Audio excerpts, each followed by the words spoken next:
Christmas வரதுனால இந்த ஃபாண்டன்ட்ல tree எப்படி பண்ணலான்னு சிம்பிளா உங்களுக்கு சொல்றேன்.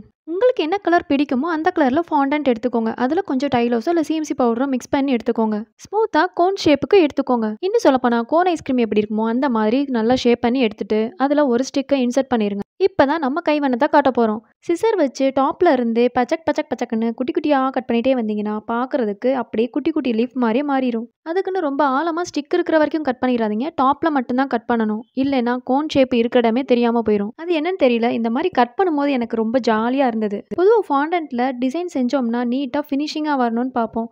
ஆனா இதுக்கு அப்படி தேவையில்ல. நம்ம இஷ்டத்துக்கு சுத்தி சுத்தி கட் பண்ணிட்டே இருக்கலாம். அப்படியே இந்த டூல் வச்சு அட்ஜஸ்ட் பண்ணி விட்டீங்கன்னா ஃபைனல் லுக் இப்படிதான் உங்களுக்கு கிடைக்கும். இப்ப நான் செஞ்ச இந்த ட்ரீயை அப்படியே அலைக்கா கொண்டுட்டு போய் என்னோட ஸ்பாஞ்சில் நட்டு வைக்க போறேன். இதே கலர்ல இன்னொன்னு குட்டியா செஞ்சிருக்கேன், அதையும் பக்கத்துல நட்டு வச்சுக்கிறேன். இதுமாரி லைட்டா பவுடர் சுகர் டஸ்ட் பண்ணிட்டு நான் கேக்ல டெக்கரேட் பண்ணிட்டேன். இந்த வீடியோ உங்களுக்கு பிடிச்சிருந்தா லைக் கொடுத்துட்டு என்னோட சேனலை மறக்காம சப்ஸ்கிரைப் பண்ணிக்கோங்க. பாய்.